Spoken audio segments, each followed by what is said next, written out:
चलिए शुरू करते हैं। तो देखो, आपके सारे डाउट्स मैंने यहाँ पे एक पेपर पे आ गए जितने लोगों ने भेजे थे। इसके बाद भी क्लास आती रहेगी। जो भी क्वेश्चन में करेक्शन है या जो डाउटफुल क्वेश्चन हैं आपके क्लियर नहीं हुए हैं, वो सारे हम कराते रहेंगे धीमे धीमे। अगर ये सेटअप सही रहा तो फिर तो बहुत आसान हो जाएगा, कभी भी करा दो।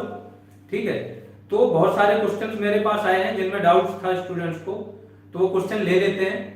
आगे से जिसको जो भी डाउट हो, देखो डाउट का मतलब सिंपल सा समझा करो, जेन्युइन डाउट्स होने चाहिए। जिन्होंने कुछ नहीं पढ़ा उनको हर क्वेश्चन डाउटफुल लगता है, वो नहीं होगा। दूसरी चीज, डाउट्स आते क्यों हैं, ये समझो कि आप लोगों की एक बेसिक समझ बन गई है। हर एक टॉपिक आप ऑलमोस्ट खत्म कर चुके हो, चाहे वो रेगुलर क्लास हो चाहे वैल्यू एडिशन। फिर भी आपके पास इतना टाइम बच गया कि आपने जगह जगह के प्रैक्टिस सेट्स भी लगा दिए। तो जितनी भी आपकी बुक्स आई हैं, ठीक है, मार्केट में जो बुक्स आई हैं, एक तो यहाँ पे अलग अलग बुक्स में अलग अलग आंसर दिया है, यहाँ से डाउट्स आपके आ गए बुक्स से। जो प्रैक्टिस सेट्स हैं उन्होंने बहुत सारे आंसर गलत दिए, वहां से आ गए। अब व्यक्ति करे तो करे क्या, ऑथेंटिक जो सोर्स हैं जितने मार्केट में, उन्हीं से ही तो पढ़ता है व्यक्ति, या कंटेंट वहीं से मिलता है। जब उन्हीं लोगों ने, दृष्टि वालों ने कुछ अलग दे रखा है, यूथ वालों ने कुछ अलग दे रखा है, तो स्टूडेंट्स जहां पे डाउट नहीं भी है वहां पे भी उसको डाउट लग रहा है। ठीक है, आज की क्लास में जो चीज बता दे उसको फाइनल समझना, इसके अलावा कुछ भी उसमें हेर फेर करने की जरूरत नहीं है।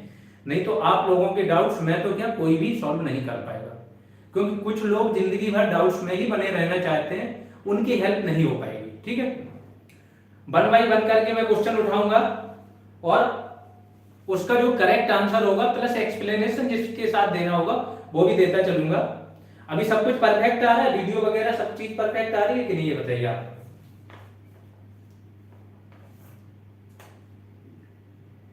कमेंट में बताइए, वीडियो ऑडियो सब कुछ परफेक्ट है कि कहीं कुछ दिक्कत आ रही है, क्योंकि ये फर्स्ट वीडियो है इस तरीके का।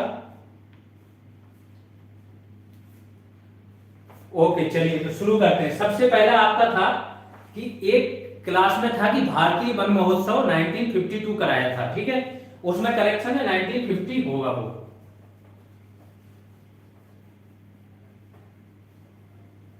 तो भारतीय वन महोत्सव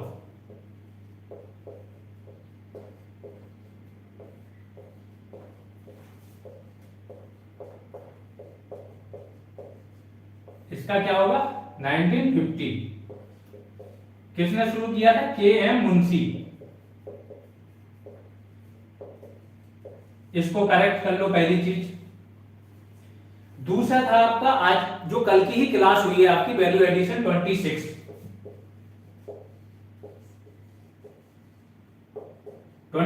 क्लास जो हुई है उसमें एक चीज गलत आ गई थी कि जो कृषि जलवायु क्षेत्र है, एग्रो क्लाइमेटिक जोन,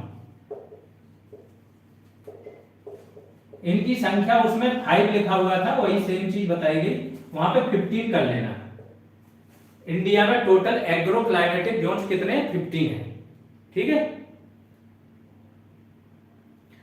अगले पे आते हैं।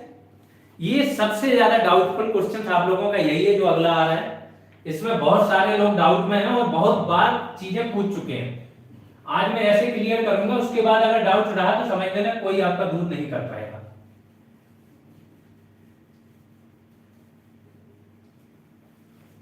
तो अगला है कि स्थायी समुदाय कौन होता है। ठीक है, सबसे ज्यादा स्थायी समुदाय ऐसा कुछ होता है, मैंने क्वेश्चन एग्जैक्टली नहीं पढ़ा बट मुझे याद था कि इस तरीके का आप लोगों का ग्रुप में कभी कभार डिस्कशन कर लेते। तो आपका उसमें डाउट है, कुछ लोग बोल रहे हैं क्लाइमैक्स, जिसको अंग्रेजी में बोलते हैं, हिंदी में चरम समुदाय। अच्छा, लिखा हुआ दिख रहा है कि नहीं, एक बार ये बताइए। जो लिख रहा हूं मैं बोर्ड पर, वो तो क्लियर दिख रहा है।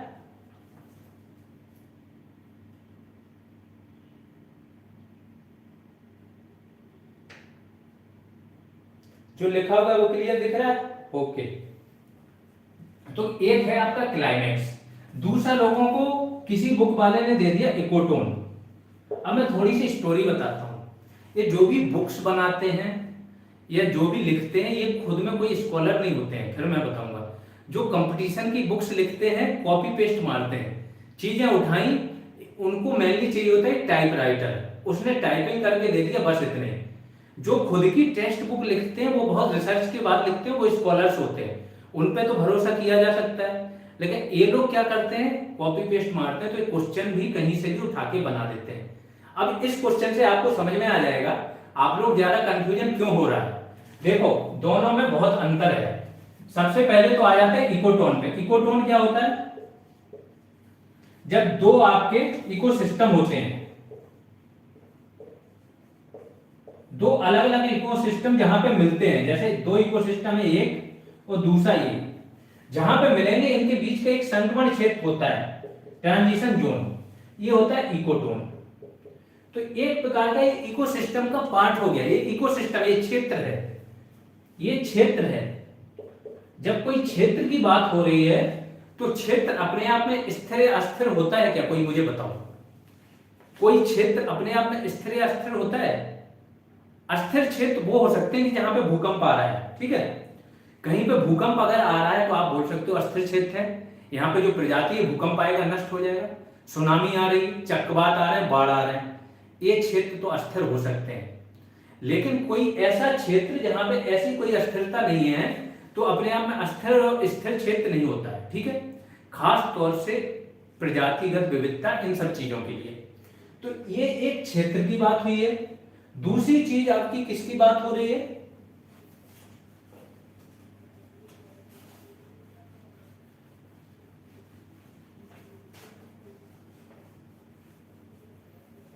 दूसरी बात हो रही है आपकी सक्सेशन, अनुक्रमण की। अनुक्रमण क्या है उसको समझना पड़ेगा।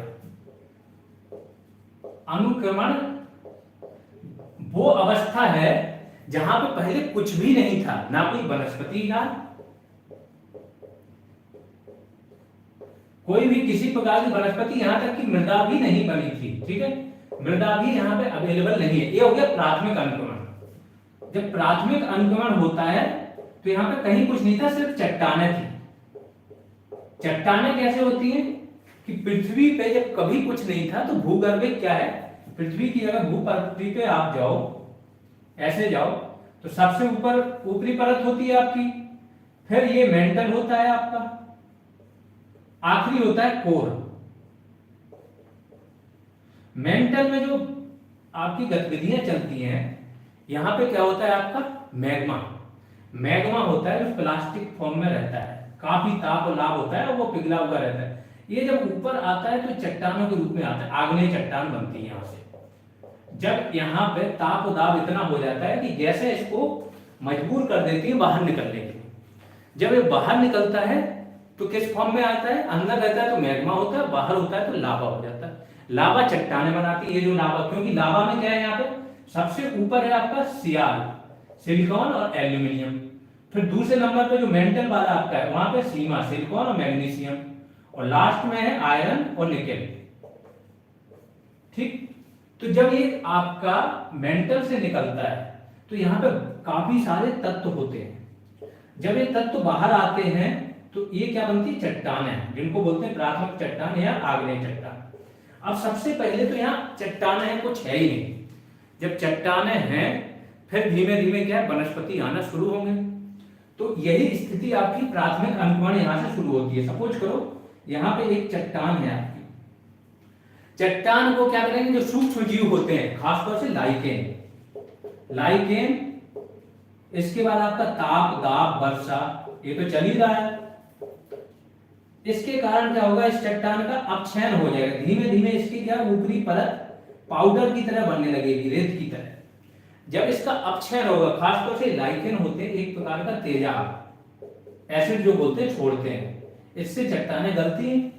तो जब गलती है तो धीमे धीमे चट्टान के ऊपर ही, अब चट्टान मतलब ऐसी गोल छोटा पत्थर नहीं होता है, चट्टान मतलब हजारों किलोमीटर लंबा पहाड़ टाइप का।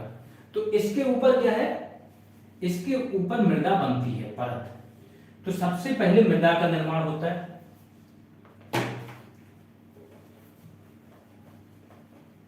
इसको समझ लेना, दोनों चीजें बहुत अच्छे से क्लियर हो जाएंगी, ठीक है।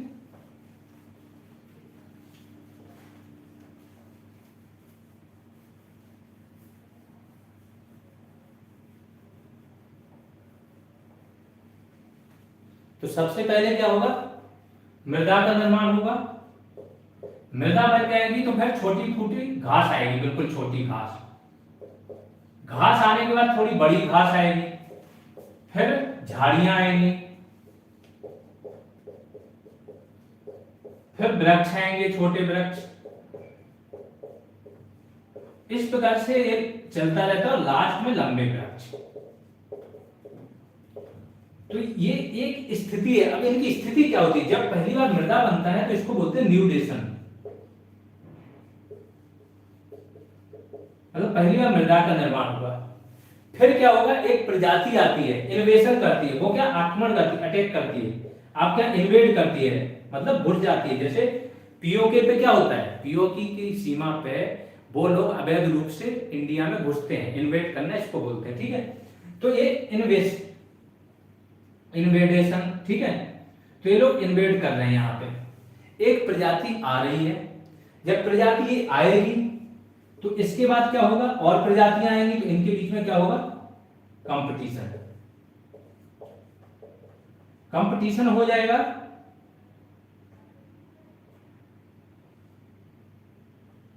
ठीक है। कंपटीशन के बाद होता है अगला रिएक्शन, और फाइनली होता है स्टेबलाइजेशन। ये चीज बार बार पढ़ा चुका हूं कि इसकी आखिरी स्टेज का नाम ही है स्टेबलाइजेशन, स्थिरता। तो फिर कंफ्यूज क्यों हो रहे हो इकोटोन में? दिख रहा है सबको? तो जब स्टेबलाइजेशन यहां पे हो गया, स्टेबल हो गई, स्थिरता आ चुकी है, तो आप इकोटोन में क्यों कंफ्यूज हो रहे हैं? अब बताते हैं इकोटोन क्यों नहीं होगा यहां पे, ठीक है। ये तो प्राथमिक हो गया। द्वितीयक अनुक्रमण अभी तक मैंने आप लोगों को बताया नहीं। द्वितीयक अनुक्रमण होता है जब एक बार पौधे, वृक्ष, जंगल कहीं पे खड़े हैं और वो किसी वजह से नष्ट हो गए, आग लग गई या मानव ने नष्ट कर दिए, तो वहां पे क्या होता है? दोबारा फिर से जंगल और वनस्पति उगाती है, और वो बहुत कम टाइम में, 15 से 20 साल में दोबारा जंगल उगाते हैं। तो वो हो गया द्वितीयक अनुक्रमण। द्वितीयक अनुक्रमण ये कब हो गया? जब दोबारा वहां पे पहले वनस्पति थी, नष्ट हो गई, फिर दोबारा उगाती। द्वितीयक अनुक्रमण बहुत स्पीड से होता है, 15, 20 या 30 साल में हो जाता है, जबकि प्राथमिक अनुक्रमण में हजारों वर्ष लग जाते हैं। ये तो हो गई अनुक्रमण की समझ। अब दोनों अलग अलग हैं। देखो, पहली चीज आपकी क्या थी? इकोटोन। इकोटोन एक क्षेत्र है। ऐसा ही क्षेत्र कहीं पे भी अनुक्रमण होना है तो उसको क्षेत्र चाहिए। जैसे तालाब है आपका, तो तालाब में भी नया तालाब बना है, अभी वहां पे कुछ नहीं, केवल जल की उपलब्धता है, ठीक है। तो तालाब में क्या होगा? अनुक्रमण होगा। तो जब यहां पे प्रजाति कुछ है ही नहीं, कोई प्रजाति है नहीं, तो स्टेबलाइज कैसे हो जाएगी? जैसे इकोटोन का क्षेत्र है। इकोटोन क्या होता है? जैसे आपका घास का मैदान और रेगिस्तान, यहां घास का मैदान है और यहां पे है आपका रेगिस्तान, ठीक है। दो चीजें हैं, इनके बीच का क्षेत्र ये है इकोटोन। तो कैसे बोल सकते हो कि यहाँ पे स्थायी समुदाय की स्थापना हो गई, जब यहाँ पे पहले एक बार में तो कभी कुछ होगा ही नहीं। जब शुरुआत होगी, कोई इकोटोन का क्षेत्र बनेगा, तो यहाँ पे पहले तो कुछ है ही नहीं, तो स्थायी समुदाय कैसे हो गया? यहाँ पे भी स्थायी समुदाय की स्थापना होनी है, तो यहाँ पे भी सेम प्रोसेस चलेगा। सबसे पहले न्यूडेशन होगा, न्यूडेशन के बाद इन्वेशन होगा, जब इन्वेजन हो जाएगा इसके बाद यहाँ पे कंपटीशन होगा। कंपटीशन होगा तो कंपटीशन क्या होता है? दो प्रजातियां होती हैं, आपस में कंपटीशन होगा, उनका निकेत को लेके होगा, आवास को लेके होगा। जब उनमें कंपटीशन होगा, इसके बाद पर्यावरण भी अपना रिएक्शन देगा उनके प्रति, और जो प्रजातियां ये सारी चीजें बर्दाश्त करके बनी रहेंगी वही स्टेबलाइज रहेंगी, वही चरम समुदाय की स्थापना करती है। तो अब आपका ये डाउट क्लियर हो जाना चाहिए कि इकोटोन में भी अगर कोई स्थापना होनी है किसी स्टेबल समुदाय की, तो वहां पर भी अनुक्रमण चाहिए, और जब इकोटोन के अंदर भी क्लाइमेक्स प्रजाति आएगी वही आपकी स्टेबल होगी।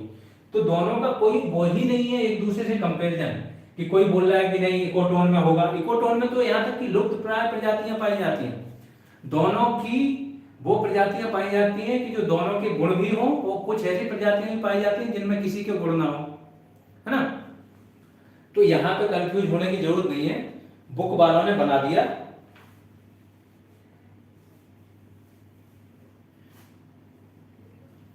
देखो अभी जिसको भी डाउट्स होंगे आप लोग अगले डाउट्स जिसको होंगे एक तो उसको पहले अध्ययन कर लेना, फिर श्रवण को एक पेज पे लिख के आप भेजना, तो नेक्स्ट क्लास में हम अगले डाउट्स आपके क्लियर कराएंगे।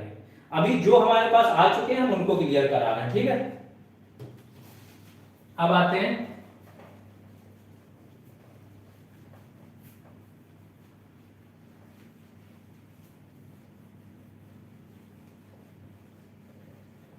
अब इसमें कंफ्यूज मत होना कि जो सबसे स्टेबल समुदाय है वो कौन सा होता है, आपका चरम समुदाय, ठीक है। वो जो शुरुआती होता है उसको बोलते हैं पायोनियर, अग्रगामी।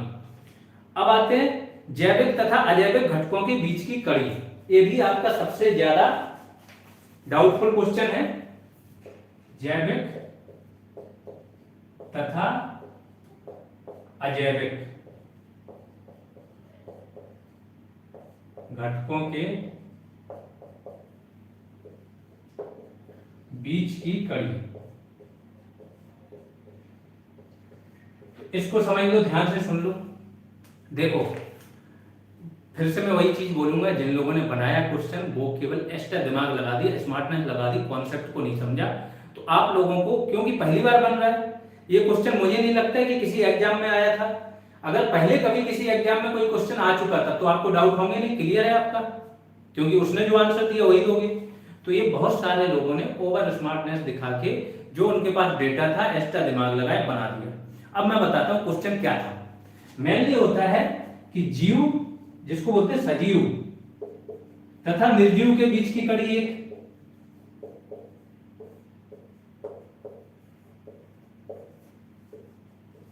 ये क्वेश्चन तो पूछा जाता रहा है आपका, सजीव और निर्जीव के बीच की कड़ी क्या होती है। इसमें आता है आपका क्या, वायरस। जो विषाणु होता है वो सजीव और निर्जीव के बीच की कड़ी होता है, ठीक है। कैसे होता है, जब भी किसी मनुष्य के या किसी जीव के शरीर से बाहर होता है वायरस, तो वो क्या होता है, जब भी किसी जीव के शरीर से बाहर होता है तो निर्जीव पड़ा रहता है। इसको क्रिस्टलाइन, क्रिस्टल फॉर्म में आप बोतल में बंद करके रख सकते हो वायरस को, और वायरस आपका हजारों मतलब कई साल तक ऐसे ही बना रख सकता है। और जैसे ही ये किसी मनुष्य के शरीर में पहुंचता है ये अपनी कॉपियां बनाना शुरू करता है, रेप्लिका बनाना शुरू करता है, और हजारों संख्या में ये संतानोत्पत्ति कर देता है। कोविड का पता है सबको, एक वायरस आता है धीमे धीमे आदमी बहुत बुरी तरह से ग्रसित हो जाता है। तो वायरस के बारे में तो बोला जाता है कि ये सजीव और निर्जीव के बीच की कड़ी होती है, ठीक है।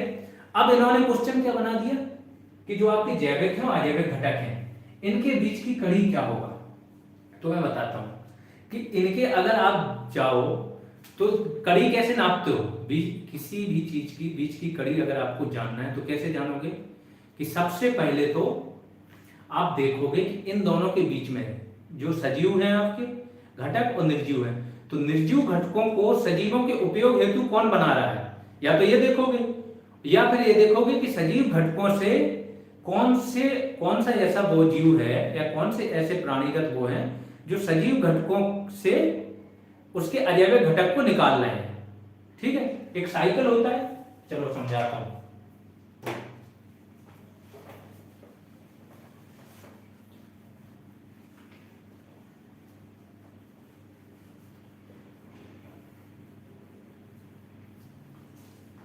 हर चीज का एक साइकिल होता है, जैसे नाइट्रोजन ही ले लो,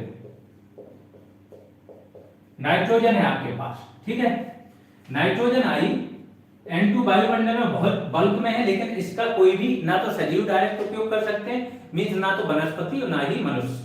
तो इसके लिए क्या होता है कि N2 वायुमंडल में है, फिर कुछ आते हैं नील हरित शैवाल, जैसे हो गए नील हरित शैवाल, एनावीना, नॉट स्टॉक, अजेटोबैक्टर, ये सब क्या है, नाइट्रोजन स्थिरीकरण वो है। इसके बाद एक तो ये हो गए सूक्ष्म जीव, दूसरे हो गए आपके जो वर्षा होती है, अम्ल वर्षा, जो वर्षा के टाइम पे बिजली चमकती है खासतौर से, ठीक है। जो बिजली चमकती है उससे भी नाइट्रोजन के कुछ तत्व बन जाते हैं, NOx तत्व। तो यहां से नाइट्रोजन उपयोग हेतु उपलब्ध रहती है, ठीक है। जब नाइट्रोजन उपयोग हेतु उपलब्ध रहती है तो यहां से इनको कौन लेता है, पेड़ पौधे, जिसको बोलते हैं उपभोक्त उत्पादक, ठीक है। पेड़ पौधे हो गए आपके उत्पादक, उत्पादकों ने इन्हें लिया और इनको बना दिया, कन्वर्ट कर दिया किसमें, भोजन में, फूड में।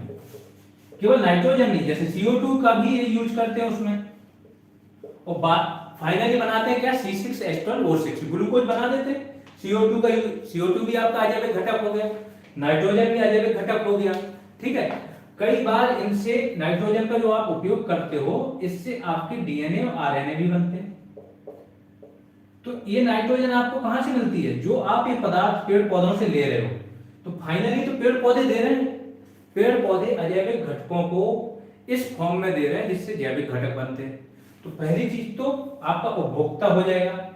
अगर बीच की कड़ी सच में जानो, ऐसा कोई क्वेश्चन बने तो बता रहा हूं। ठीक है, दूसरी चीज, पेड़ पौधे से ठहरे, पेड़ पौधों को खाया हिरन ने, हिरन के पास चले गए, हिरन को खाया शेर ने, और शेर को जब शेर मर गया तो इसको जो अपनद होते हैं, अपनद क्या करते हैं, इनका विघटन करते हैं।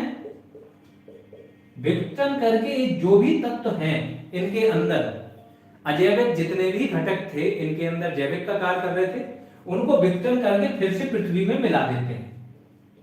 पृथ्वी प्लस वायुमंडल या जल में ये चीजें फिर से चली जाती हैं। तो एक कड़ी तो यहां पे भी है कि जैविक से एक अजैविक निकाल लेते हैं। एक कड़ी यहां पे है कि ये क्या करते हैं, अजैविक को ऐसा कन्वर्ट करते हैं कि जैविक इसका यूज कर पाए या जैविक चीजें बन पाए। तो मेरे हिसाब से अगर जाओगे तो ये दोनों आंसर सही होने चाहिए, अलग अलग। अब आपको ऑप्शन में देखना है वहां पे क्या आता है, अगर ऐसा कोई क्वेश्चन बनता है तो। और मेरे हिसाब से ऐसा कोई क्वेश्चन बनेगा ही नहीं, पहली चीज, ना ये क्वेश्चन था ना है, लोगों ने बना दिया तो आए अगर आपका तो सिंपल सा है, इसलिए अलग अलग बुक्स में अलग अलग आंसर दे रखा है। ठीक है,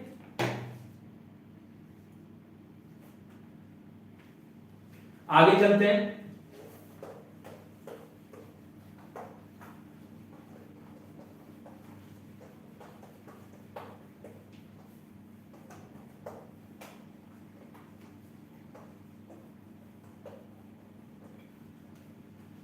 अगला क्वेश्चन है कि आपका जो भारतीय वन सेवा, इसके बारे में क्वेश्चन पूछा जाता है। भारतीय वन सेवा में काफी लोग कंफ्यूज रहे हैं, इसकी स्थापना कब हुई, क्या नहीं हुई, क्या नहीं। ठीक है, तो इसके बारे में देख लो कि जो इंपीरियल फॉरेस्ट डिपार्टमेंट है, इंपीरियल फॉरेस्ट डिपार्टमेंट, इसकी स्थापना कब हुई थी, 1864 में। यह ध्यान रखना, डिपार्टमेंट की बात हो रही है। डिपार्टमेंट अलग चीज है, सर्विस डिपार्टमेंट के अंदर ही कोई जनरेट की जाती है। ठीक है, तो इंपीरियल फॉरेस्ट डिपार्टमेंट 1864। दूसरा हुआ है आपका इंपीरियल, मतलब शाही, ब्रिटिश लोग इंपीरियल लगा देते थे। ठीक है, ICS बोलते थे, IAS की जो सर्विस होती थी उसको भी बोलते थे इंपीरियल सिविल सर्विसेज। दूसरा है आपका imperial forest service,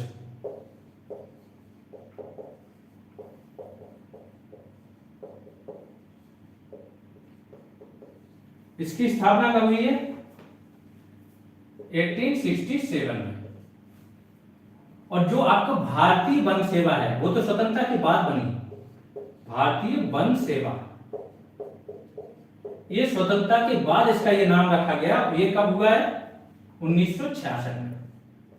Indian forest service, Akhil Bharatiya सेवा का एक जन्म हुआ था और 1966 में।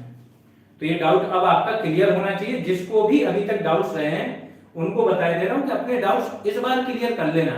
अब अगर ये बने रहे, कहीं पे कोई भी डेटा हो उसको इससे रिप्लेस कर देना, इसका कोई नए डेटा की जरूरत नहीं होगी। ठीक है,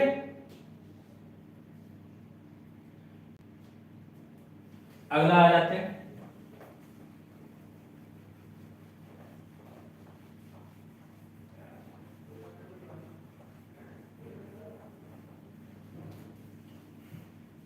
अगला है आपका टाइगर रिजर्व। इसका बहुत लोगों को बहुत कंफ्यूजन है ना, अभी कमेंट में भी कर रहे हैं कि टाइगर रिजर्व कितने हैं टोटल। टाइगर रिजर्व आपको बता देता हूं। देखो, जब से आप लोग कंफ्यूजन में हो, 9 या 11 अप्रैल को मोदी जी ने क्या किया था, एक रिपोर्ट जारी की थी। कौन सी, टाइगर रिपोर्ट। जब आप इस रिपोर्ट को पढ़ोगे तो ये रिपोर्ट भी करती है, अभी वो रिपोर्ट का भी कुछ पार्ट मैं कराऊंगा। तो रिपोर्ट भी बोलती है कि भारत में जब टाइगर जो आपकी परियोजना शुरू हुई थी वो 9 टाइगर रिजर्व से शुरू हुई थी, और उस टाइम पे जब ये रिपोर्ट बन के पब्लिश हुई उस टाइम पे 53 टाइगर रिजर्व हैं। ठीक है, अप्रैल का डेटा है, एकदम लेटेस्ट डेटा। तो ये मान के चलो, और ये कंफर्म फैक्ट है, बहुत जगह से मैंने कर लिया कि total number of tiger reserve इस टाइम पे आपके 53 है। आपको जिसमें कंफ्यूजन है वो है एक तो अमनगढ़ को जोड़ रखा है। अमनगढ़ एक्चुअली अपने आप में इंडिपेंडेंट टाइगर रिजर्व नहीं है, ये क्या है आपका बफर क्षेत्र है। किसका बफर क्षेत्र? किसका है? जिम कॉर्बेट का, जो उत्तराखंड में आपका जिम कॉर्बेट नेशनल पार्क है, और अमनगढ़ पड़ता है आपका यूपी में। तो अमनगढ़ आपका बफर क्षेत्र है किसका? जिम कॉर्बेट नेशनल पार्क का। इसका मैंने पूरा ऑर्डर पढ़ा है, राज्यपाल ने जो ऑर्डर दिया था कि अमनगढ़ इसका बफर क्षेत्र होगा और इसका नाम भी होगा अमनगढ़ टाइगर रिजर्व, लेकिन अपने आप में सेपरेट नहीं है। अगर आप एनटीसीए की वेबसाइट पर जाओगे तो भी आपको पता चल जाएगा कि वहां पे अमनगढ़ का जिक्र है, लेकिन उसके लिए नंबरिंग नहीं की इन्होंने। तो टोटल आपके 53 ही हैं, और आखिरी 53rd में आपका रानीपुर टाइगर रिजर्व यूपी है। तो इसमें आप बिल्कुल कंफ्यूज मत होना, 53rd कौन सा है? रानीपुर टीआर।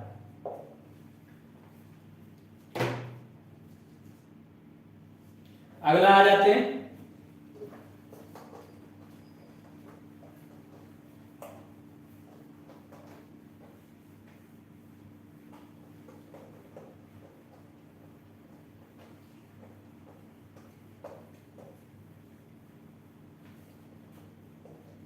अगला क्वेश्चन क्या है आपका?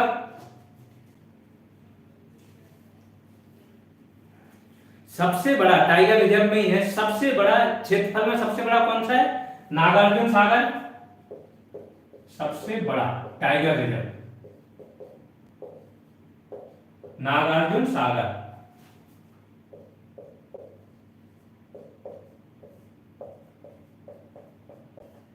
और सबसे छोटा कौन सा है?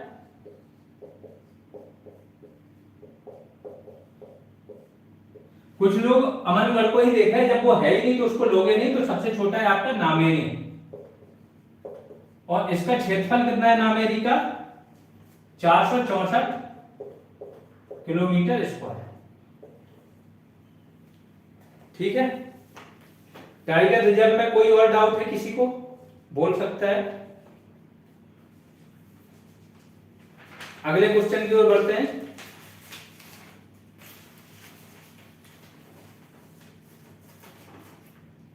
अगला क्वेश्चन है राष्ट्रीय, हाँ ये इस क्वेश्चन में बहुत लोगों को डाउट है कि एनटीसीए जो है राष्ट्रीय बाघ संरक्षण प्राधिकरण, ठीक है, NTCA national tiger conservation authority, इसका गठन कब हुआ? तो ये ध्यान रख लेना, ये मैंने बहुत अच्छे से वेरीफाई कर लिया है। आपका टाइगर रिपोर्ट, कोई भी टाइगर रिपोर्ट उठाओ आप, जो एनटीसीए की वेबसाइट है उस पर जाना, कोई भी टाइगर रिपोर्ट जैसे उठाओगे प्रस्तावना में उसका डिटेल दिया रहता है कि एनटीसीए की स्थापना कब हुई, तो वो साफ साफ बोलते हैं कि हमारी स्थापना 2006 में हुई। तो इसमें बिल्कुल कंफ्यूज मत होना, ये 2006 ही है। ठीक है, अगला आ जाते हैं।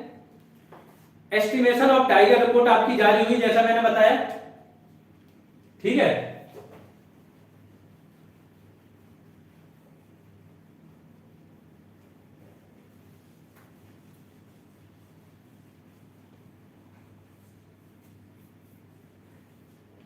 जो टाइगर रिपोर्ट आपकी जारी होती है 2022 की, 2023 में जारी हुई है, ठीक है। तो इसमें क्या होता है, एस्टिमेट लगाते हैं, ये एग्जैक्ट इनको नहीं पता है। 2-3 इसकी वो होती है, एक पगमार्क विधि होती है, दूसरा एक फोटो कैप्चर करते हैं, स्ट्राइप्स करके इनका सॉफ्टवेयर होता है, एम स्ट्राइप्स, ठीक है। इसका ही प्रयोग करते हैं, अलग अलग जो राज्य हैं वो अपना डेटा इस पे एम स्ट्राइप्स पे अपडेट कर देते हैं, तो फाइनल इनके पास आ जाता है। इस बार जो रिपोर्ट जारी हुई है उस रिपोर्ट में राज्यवार आंकड़े अभी नहीं आए हैं, इन्होंने देश के आंकड़े दे दिए, अभी मैं आऊंगा उस पर। देश को 5 लैंडस्केप्स में इन्होंने बांट दिया कि देश में 5 लैंडस्केप्स हैं।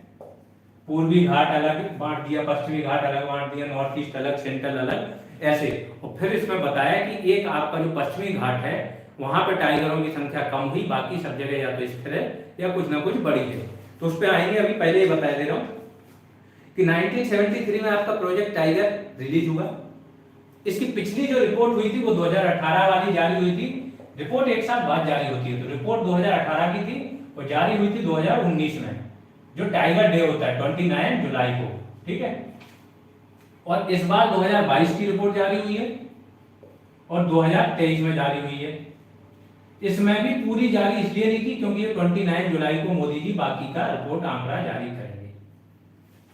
अब आ जाते हैं कि इन्होंने बताया वही चीज कि 9 टाइगर रिजर्व से हमने शुरुआत की थी, जिसमें का क्षेत्रफल उस टाइम पे था 9 TR थे जब ये टाइगर प्रोजेक्ट शुरू हुआ था, उसका क्षेत्रफल था 18,278 किलोमीटर स्क्वायर। इस टाइम पे इन्होंने बोला कि हमारे पास 53 टाइगर रिजर्व हैं और जिनका क्षेत्रफल कितना है 75796 किलोमीटर स्क्वायर, ये रिपोर्ट में दिया हुआ है। तो ये आंकड़ा ये भी आप लिख सकते हो। और इंडिया का जो टोटल क्षेत्रफल है उसका 2.3% है, जो इंडिया का कुल क्षेत्रफल है। 2018 में कितने थे टाइगर 2967 और 2023 में कितने हो गए, मतलब जो 22 की रिपोर्ट आई है 3167। ये टोटल टाइगरों का आंकड़ा है। एम स्टेप्स मैंने बोल दिया कि स्टेट वाइज डेटा इस पे अपलोड होता है। कुछ प्लेन बताए इन्होंने, जैसे शिवालिक, गंगा प्लेन। शिवालिक होता है हिमालय की जो सबसे छोटी पर्वत चोटियां होती हैं या पहाड़ियां होती हैं, उसको बोलते हैं शिवालिक। तो उन्होंने बोला शिवालिक, गंगा प्लेन है, सेंट्रल इंडियन ईस्टर्न घाट है, 5 टोटल लैंडस्केप बताया है। वेस्टर्न घाट बताया है, नॉर्थ ईस्ट ब्रह्मपुत्र प्लेन बताया और सुंदरबन बताया। 2010 में सेंट पीटर्सबर्ग में, ये तो सबको पता है TX2 कहां से आया, सेंट पीटर्सबर्ग था, वहां पे एक सम्मेलन हुआ। उस सम्मेलन में बोला गया कि टाइगरों की जो संख्या है 2022 तक दोगुनी करनी है हमको, और TX2 टर्म्स वहीं से आया। तो 2010 में सम्मेलन हुआ और 2022 तक दोगुनी करनी थी, लेकिन इंडिया ने 2018 में ही दोगुनी कर ली थी, तो 4 साल पहले। एम स्टेप्स का फुल फॉर्म देख लो, monitoring system for tigers, monitoring systems for tigers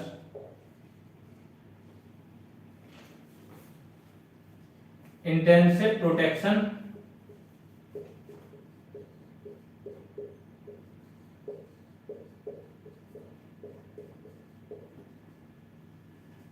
and ecological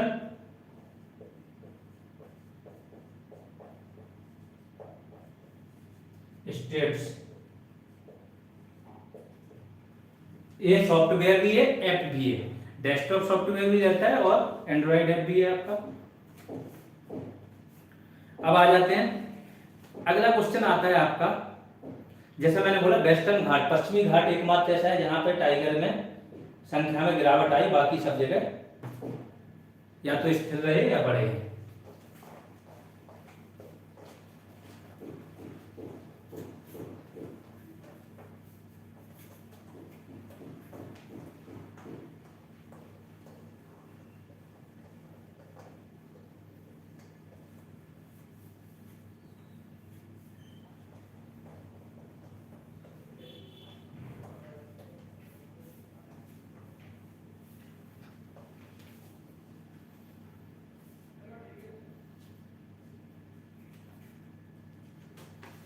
अब अगला देखते हैं,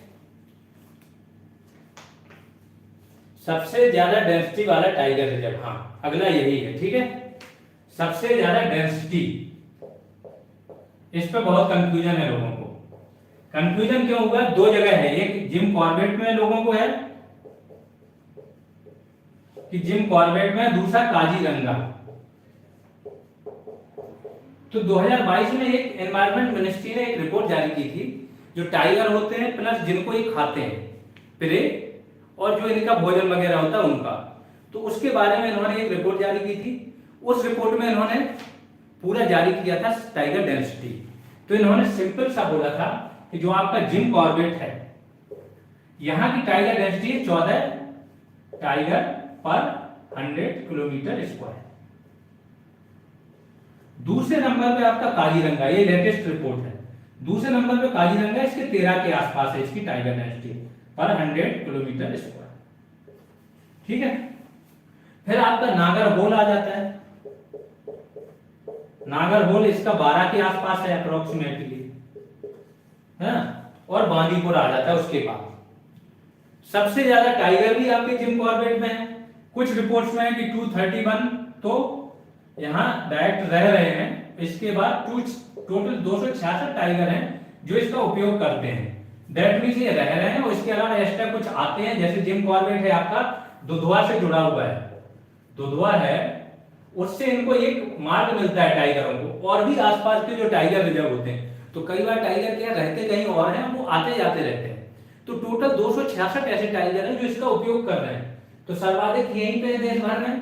कुछ रिपोर्ट्स में 252 भी दिया है कि ये 252 आपके जिम कॉर्बेट में स्थायी रह रहे हैं और 266। इसमें नहीं जाना, इतना ज्यादा नहीं पूछते। एक कोई ऑप्शन होगा वो आप कर पाओगे। इतना कंफ्यूजन कब होता है? जब आपके पास काफी ज्यादा ज्ञान होता है, उस ज्ञान को आप छोटा छोटा करके तराशते हो तो फिर कंफ्यूजन होता है। तो हमारे पास दोनों डेटा है। कुछ रिपोर्ट्स में 221 है, कुछ में 252 है और 266 इसका उपयोग कर रहे हैं। टाइगर डेंसिटी हमने बता दी आपकी कि 14 सबसे ज्यादा जिम कॉर्बेट में है। एक जगह आपका था ये काजीरंगा में लोगों को कंफ्यूजन क्यों हुआ उसका बताता हूं। 2010 की एक रिपोर्ट आई थी, द हिंदू की रिपोर्ट आई थी 2010 की। उस टाइम पे काजीरंगा में आपकी 32 थी टाइगर डेंसिटी और जिम कॉर्बेट में आपकी सिर्फ और सिर्फ शायद 19 या 20 के आसपास थी। तो तभी से जिन लोगों ने डेटा अपडेट नहीं किया तो वो वही चीज दे रहे हैं काजीरंगा। लेकिन काजीरंगा याद रखो कि कभी भी टाइगर डेंसिटी दो चीजों पर डिपेंड करती है। एक तो जो टाइगर रिजर्व होता है उसका एरिया ना बढ़े, टाइगर रिजर्व का जो क्षेत्रफल है एरिया वो कम हो जाए तो डेंसिटी अपने आप बढ़ जाएगी, या फिर दूसरी चीज टाइगर की संख्या बढ़ जाए। तो 2010 से अब तक टाइगर की संख्या ऑलरेडी डबल से ज्यादा हो गई, 3 गुनी हो चुकी है इंडिया में। तो जब संख्या इतनी बढ़ गई है तो आपको पता होना चाहिए कि अलग अलग उसमें टाइगर रिजर्व में कितनी बढ़ सकती है। इस टाइम पे जो सबसे ज्यादा हाईएस्ट डेंसिटी है वो आपकी जिम कॉर्बेट में। इसमें अब बिल्कुल भी क्या हुआ, दिख नहीं रहा है क्या आप लोगों को?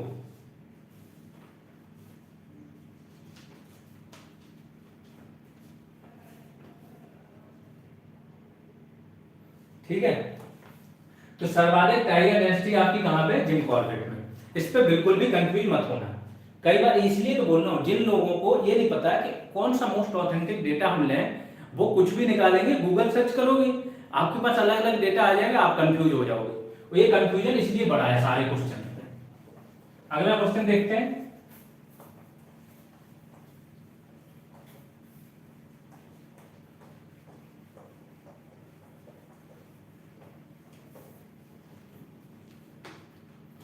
अगला क्वेश्चन है आपका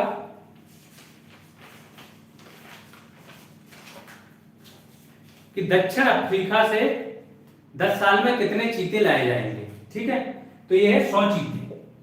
साउथ अफ्रीका से 10 साल में 100 चीते लाए जाएंगे। ये मैंने उस क्लास में वैल्यू एडिशन में आपको कराया है, उसको देख लेना। केंद्रीय वन आयोग जो है उसकी स्थापना कब हुई? ठीक है, कई बार डेटा क्या होता है, जो केंद्रीय वन आयोग है उसकी स्थापना कब हुई? 1965 में। आयोग की बात हो रही है, ध्यान रखना, केंद्रीय वन आयोग।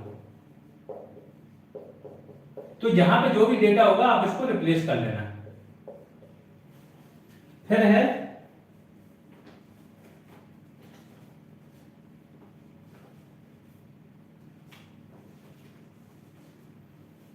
कि बोर्ड इज गुड, राष्ट्रीय वन नीति मसौदा 2000 कब जारी हुआ? ठीक है, बोर्ड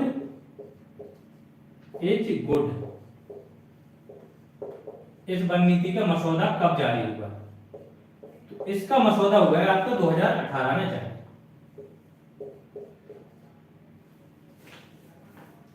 चिपको आंदोलन के बारे में देखो, कई बार मैंने क्या बोला है, कई बार डेटा इतना अलग है, इतना ज्यादा अलग है आपका।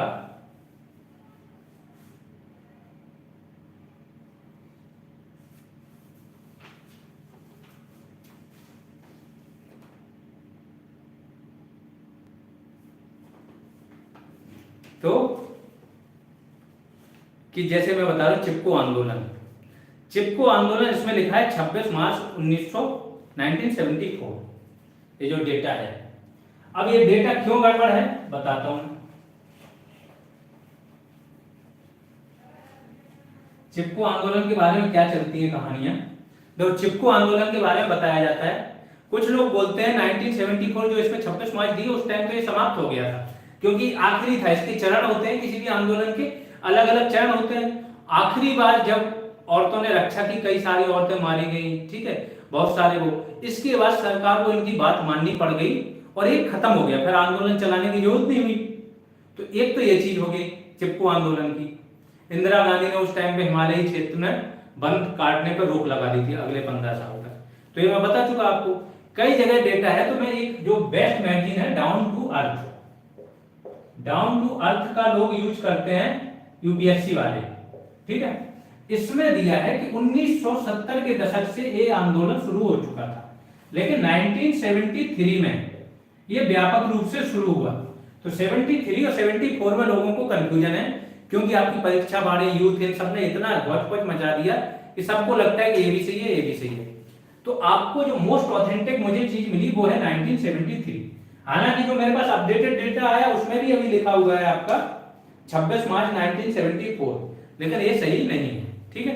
26 मार्च 1974 के बारे में बोला जाता है कि ये आखिरी था, उस आंदोलन का आखिरी चरण था। शुरुआत 1973 से ही हो चुकी थी। तो 1973 आप मान सकते हो, इसके बारे में श्योर हो। फिर आते हैं, अब आपको एकदम ऐसे भी नहीं मानना है, ये ध्यान रखना। क्वेश्चंस जो होंगे, कई बार क्वेश्चंस में क्या होता है, इतनी डिटेल में नहीं जाते हैं, तो मेन डेट दे देते हैं। अगर 26 मार्च 1974 दिया हो, 73 नहीं दिया हो, उसके आसपास का नहीं दिया हो, तो आप 74 भी मान सकते हो। ये ध्यान रखना, कंफ्यूजन जितना है यहाँ पे, वहां पे क्वेश्चंस ऐसे आएंगे, बहुत कम ऐसे होंगे 2-4 क्वेश्चन जिसमें कंफ्यूजन होगा, क्योंकि क्वेश्चन बहुत क्लोज बनाए जाएंगे। जिस क्वेश्चन में आपको कोई खास दिक्कत होगी या उसके ऑप्शंस बहुत ज्यादा मतलब ना अलग बनाए जाएंगे, तो उसका टेंशन मत लेना आप लोग कि इतना ज्यादा कंफ्यूजन है। 1 मिनट रुकना आप लोग।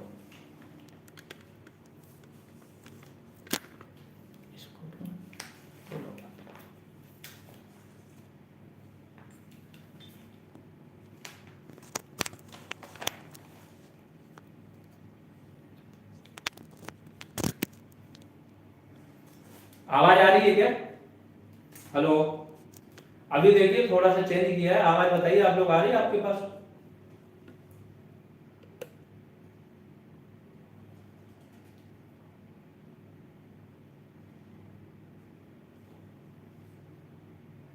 क्लियर आवाज आ रही है? ओके, कंटिन्यू करें ना हम लोग क्लास को, ठीक है। एक और देखो, अब कैसे क्वेश्चंस में डाउट आ जाते हैं। क्वेश्चन आया है फादर ऑफ इकोलॉजी, इकोलॉजी के फादर कौन थे, ठीक है। ओके ओके, इकोलॉजी के फादर थे, ये तो मैंने बहुत ही नॉर्मल सा करा, ये कॉन्सेप्चुअल चीज है, इसमें क्यों आपको डाउट है, ये बताओ मुझे। पहले मैंने बोला है कि इकोलॉजी जो शब्द है, इकोलॉजी शब्द का प्रयोग सर्वप्रथम किसने किया था? अर्नेस्ट हैकल।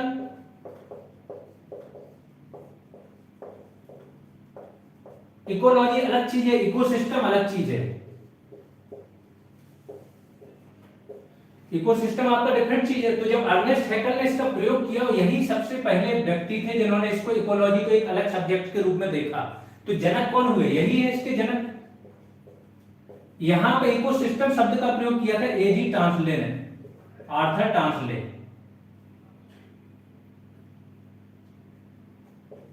इन्होंने किया।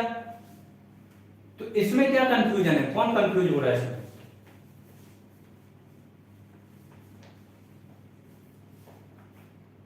अभी भी प्रशांत खरे बोल रहे हैं टाइगर डेंसिटी हाईएस्ट किस टाइगर रिजर्व में। अब बताओ इनका कौन कंफ्यूजन दूर करे, इनको आप लोग कमेंट में बता दीजिए।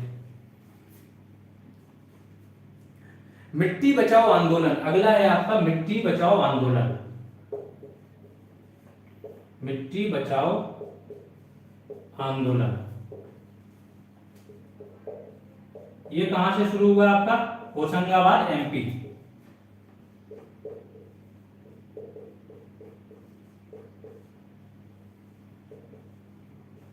तो कुछ लोग इसको बिहार से जोड़ के देखते हैं, लेकिन इसका करेक्ट आंसर है होशंगाबाद। तो जो भी आपका क्वेश्चन हो उसको आप लोग करेक्ट कर लो, ठीक है।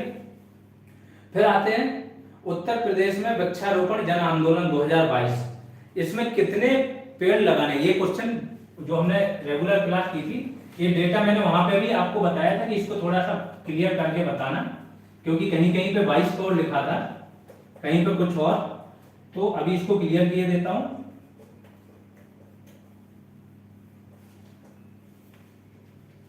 कि जो आपका वृक्षारोपण जन आंदोलन है, वृक्ष तो कितने वृक्ष का लक्ष्य रखा गया है, 35 करोड़ का, 35 करोड़। तो बस इसको अपडेट कर लेना, ठीक है।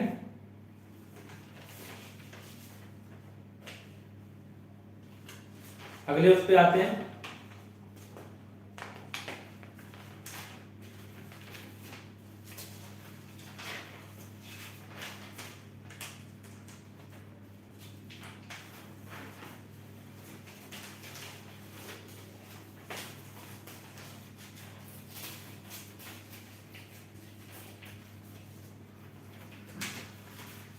तीसरी national wild life action plan, ठीक है। जो थर्ड है आपका NWAP national wild life action plan कब जारी किया गया, ठीक है। तो ये 3 फरवरी 2016 को जारी हुई और 2 अक्टूबर 2017 से लागू हुई। इसको करेक्ट कर लेना अगर कहीं पे भी डेटा गलत हो तो। मृदा अपरदन का सही क्रम, ये तो मैंने बहुत सही तरीके से कराया है आपका क्लास में मृदा अपरदन का। शायद इसके लिए आपको वैल्यू एडिशन क्लास देखनी पड़ेगी, मृदा का संरक्षण, मृदा और आर्द्रता संरक्षण। कि मृदा अपरदन जो है आपका, सबसे पहले क्या होता है, फिर से समझ लो, 2 मिनट में समझा रहा हूं। सबसे पहले क्या होता है, बूंदें आती है, बूंदें गिर रही किसी मृदा की परत पे, तो ये परत क्या उखड़ जाएगी। कभी भी बारिश की तेज तेज बूंदें देखिए, ये परत ऊपर की परत आपकी उखड़ जाती है, तो ये हो गया बूंद अपरदन। सबसे पहले होता है बूंद अपरदन।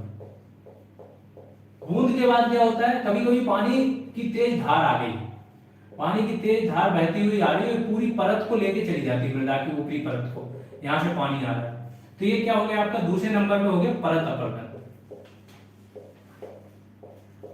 जब ये ऊपर वाली परत आपकी चली गई, तो ऊपर वाली परत मुलायम होती, फिर एक कठोर परत आ गई आपकी, कठोर परत पे फिर से बूंदें गिरेंगी और यहाँ पे क्या है, नालियों जैसा एक फिर से अपरदन हो जाएगा। ये हो गया आपका रिले अपरदन। और आखिरी होता है जो भारी होता है, उसको बोलते हैं अवनालिका अपरदन। अवनालिका अपरदन में क्या होता है, बड़े बड़े टीले, एक तरफ से खड्ड बन जाते हैं, खड्डों का निर्माण हो जाता है, जैसे कि नर्मदा करती है। चंबल की घाटी में देखोगे बड़े बड़े बीच में टीले मिलेंगे और आसपास ऐसी खाइयां मिलेंगी, तो वो हो गया अवनालिका अपरदन। सबसे खतरनाक होता है आपका अवनालिका अपरदन, ठीक है, जिसको उत्खात भूमि भी बोलते हैं। जहां पे भी अवनालिका अपरदन होता है उसको बोलते हैं उत्खात भूमि, खासतौर से जो चंबल करती है। तो चंबल घाटी में आप देखोगे, वहीं पे ही तो डकैत वगैरह सर्वाधिक चंबल घाटी में ही रहते थे एक टाइम पे। तो वहां पे क्या है कि उस भूमि का किसी चीज के लिए उपयोग नहीं कर सकते, ना उद्योग को, ना मकान बनाने के लिए, बस बीच बीच में टीले मिलेंगे और अगल बगल खाइयां मिलेंगी लंबी चौड़ी, उन पर वृक्ष उगाए हैं। फिर देखते हैं कि उत्तर प्रदेश में किसी जलवायु क्षेत्र, यूपी में आपके कितने किसी जलवायु क्षेत्र है, सबको पता है। यूपी में एग्रो क्लाइमेटिक जोन्स 9 हैं। इसके बाद किसी पारिस्थितिक क्षेत्र, पारिस्थितिक एग्रो इकोलॉजिकल जोन जिसको बोलते हैं, ये 20 है आपके यूपी में। जो भी है अपडेट कर लेना। देश में ये जो आपके हैं कृषि जलवायु वो 15 है, ठीक है, देश की बात हो रही है, और ये यूपी में है। इसका कुल मृदा समूह, यूपी में कुल मृदा समूह कितने हैं? 8 हैं। और जो ICAR है उसने देश की मृदाओं को भी 8 भागों में ही बांटा है। तो ये आपका यहां पे दूर हो जाना चाहिए।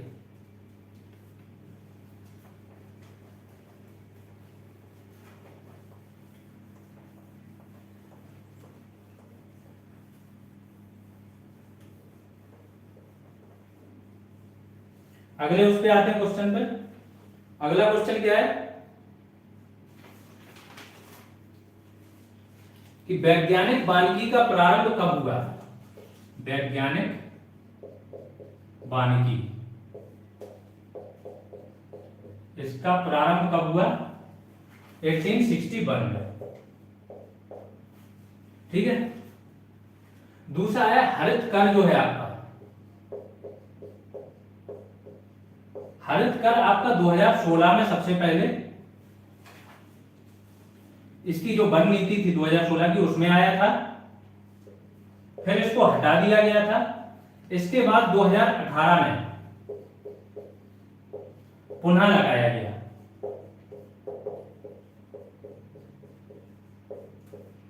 जिसको बोलते हैं ग्रीन टैक्स। ये क्या हो गया? अगला है भारत का पहला ओशनिक पार्क, समुद्री पार्क,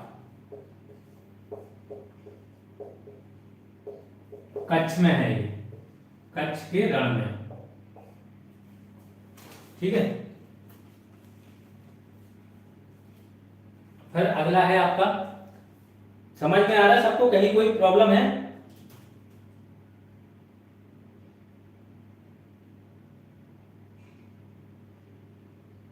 सबको दिखाई तो दे रहा है ना? किसी को कोई प्रॉब्लम है बोले आप लोग।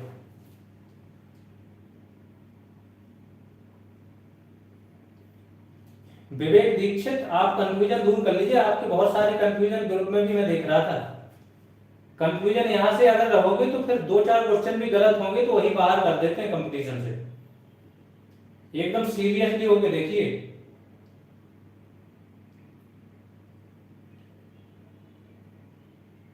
क्लियर नहीं दिख रहा है? आप लोग अपना ना वो थोड़ा सा जो आप लोग देख रहे हो सेटिंग में, वीडियो क्वालिटी 144 से बढ़ाइए, ठीक है, तब क्लियर दिखे। वीडियो क्वालिटी थोड़ा बढ़ा के देखो। बाकी लोग बताओ दिख रहा है क्लियर कि नहीं दिख रहा है?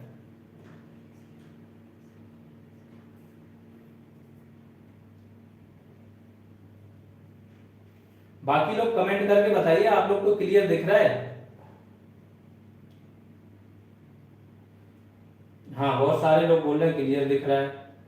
आप ना वीडियो क्वालिटी थोड़ी सी इंप्रूव करो, 144 नहीं चलानी है ना, तो सब कुछ साफ दिखेगा। क्या है, अभी बीच में सेटअप करेंगे फिर से वही लेट लतीफी होगी। दूसरी चीज वो सही सेटअप है।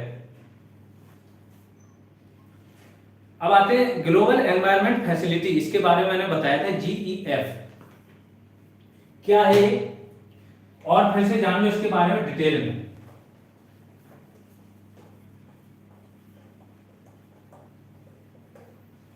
ग्लोबल एनवायरनमेंट फैसिलिटी, इसमें अब तक कितने देश शामिल हैं? तो इसमें अब तक पहले 183 कराया था आपका रेगुलर क्लास में, इस टाइम पे 185 देश शामिल हैं। कई बार क्या होता है, डेटा अपडेट नहीं होता है, खासतौर से जो आपके स्टैंडर्ड सोर्स होते हैं उनमें डेटा समटाइम्स वो लोग अपडेट नहीं करते। और क्या है, हर 2-4 महीने में तो चीजें बदल जाती है, नए देश जुड़ जाते हैं। खासतौर से अब जो अफ्रीकन कंट्रीज हैं वो अब जितने भी इंटरनेशनल संस्थान है उनसे जुड़ रही हैं, अफ्रीकन कंट्रीज तो जुड़ते रहते हैं, इसमें कुछ नहीं है। 185 इसको कर लेना, 183 आपकी क्लास में बताया गया। इसके बारे में और बताया देते हैं, ये समझो वन ऑफ द सबसे बड़ा वित्त पोषी संस्थान है, सबसे ज्यादा वित्त पोषण करने वाला वन ऑफ द संस्थान यही है। $100 बिलियन से ज्यादा अब तक ये वित्त पोषण कर चुका है। 5 जो मेन हैं आपके, जो मैंने पहले बताया था, CBD, UNCCD, इसके बाद UNFCCC और पारे पे मीना माता। इन सब सम्मेलनों को ये मुख्य रूप से वित्त प्रोवाइड कराता है, और भी चीजों को कराता है लेकिन मुख्य रूप से इनको कराता है। फिर आ जाते हैं सर्वाधिक हाथी घनत्व। अगला है आपका सर्वाधिक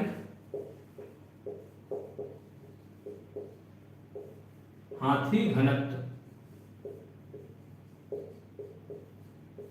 सर्वाधिक हाथी घनत्व आपका कहां पे? मानस में।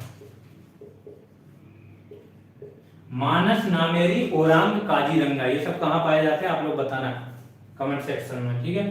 तो मानस में सर्वाधिक हाथी घनत्व कितना है? 2.5 हाथी पर किलोमीटर स्क्वायर।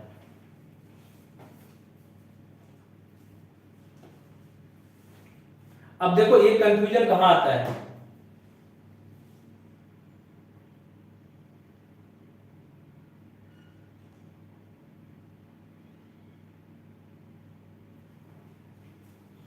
अब देखिए एक कंफ्यूजन आपका कहां आता है, मुख्य कंफ्यूजन वो देख लीजिए।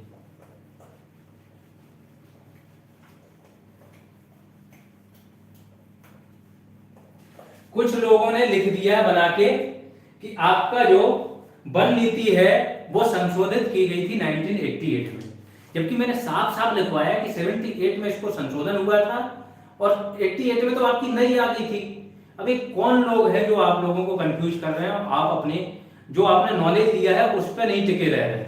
तो जो आपकी राष्ट्रीय वन नीति है, राष्ट्रीय वन नीति,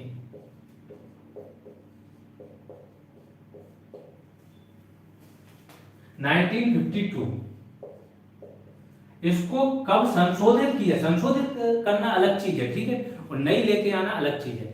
संशोधित करना क्या होता है? जैसे आपकी शिक्षा नीति आई थी तो 1966 में आपकी कोठारी वाली चल रही थी शिक्षा नीति, फिर 86 में आपकी नई आई थी, इस टाइम पे जो 2020 में आई है आपकी वो फिर से नई आई। लेकिन 66 वाली जो शिक्षा नीति थी वो बीच में एक बार संशोधित भी हुई थी। तो संशोधन मतलब उसमें कुछ ना कुछ नए क्लॉज जोड़ देना। लेकिन जब आप नई लेके आते हो तो पुरानी वाली हटा देते हो, उसको रिप्लेस कर देते हो नई से। ये हो सकता है कि पुरानी वाली की बहुत सारे क्लॉज आपने नई में डाल दिए हो, वो बात अलग है, बट वो रिप्लेस हो जाती है, वो पूरा कागज हटा दिया जाता है, नया कागज जोड़ दिया जाता है, ठीक है। तो राष्ट्रीय वन नीति 1952 को संशोधित किया गया था 1978 में, और जो नई आई थी रिप्लेस किया गया था वो 1988 में। इसमें किसी को कोई भी कंफ्यूजन नहीं होना चाहिए, ठीक है।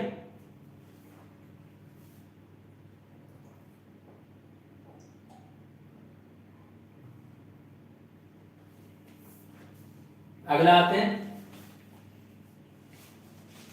और ये चीजें आपको अगर ऑप्शन भी जो वहां पे क्वेश्चन में ऑप्शन रहेगी ना वो सब क्लियर हो जाएगी, उसका टेंशन नहीं लेना, पढ़ते चलो। ऑप्शन इतने नहीं आएंगे, ये कंफ्यूजन तो आपके टेस्ट सीरीज वालों ने, बुक वालों ने बना दिए। हाँ, अगला ये क्वेश्चन मैं करा चुका हूं लेकिन फिर भी आप लोग कंफ्यूज हैं। गंगा हरितिमा योजना, गंगा हरितिमा योजना, ये किसने किया कंफ्यूजन? यूथ वालों ने। इन्होंने क्या किया? 2021 दे दिया, जबकि इसकी वेबसाइट पे जाओ, कब से प्रोग्राम शुरू हुआ है, कब से चीजें फंड मिलना शुरू किया, वो साफ साफ बताते हैं 2018 से। तो इसमें किसी को कंफ्यूज होने की जरूरत है ही नहीं। जब 2018 से इसके लिए फंडिंग की व्यवस्था हो गई, नीतियां आ गई, काम होने लगा, तो 2021 में कैसे शुरू हो सकती है, ठीक है। फिर आता है अगला, सेव कार्यक्रम किसके लिए है? जो सेव करके कार्यक्रम आता है आपका वो किसके लिए है?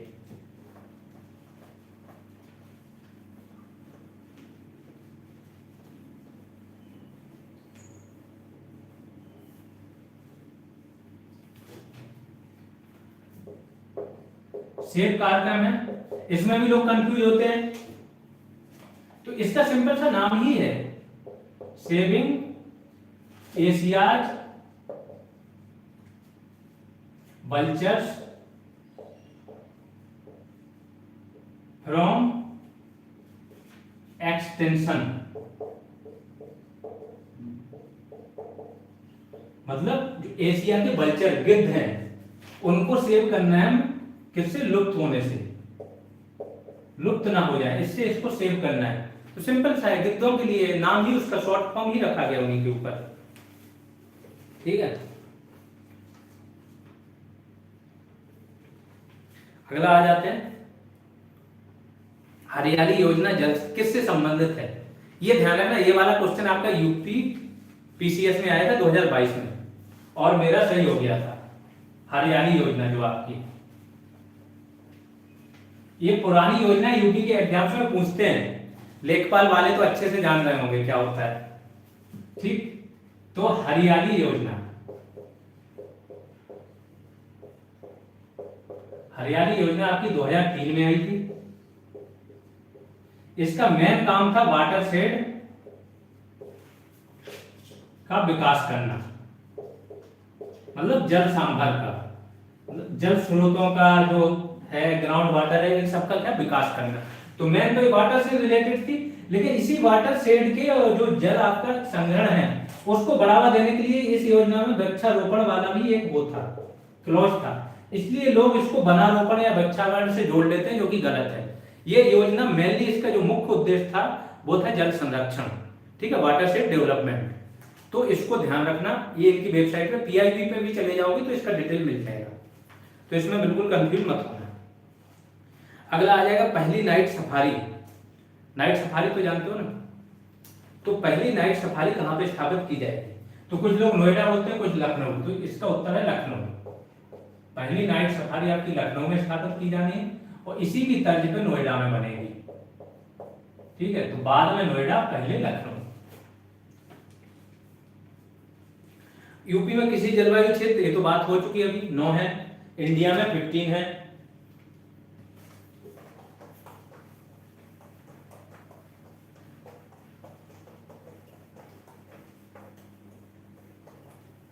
अगला देखते हैं,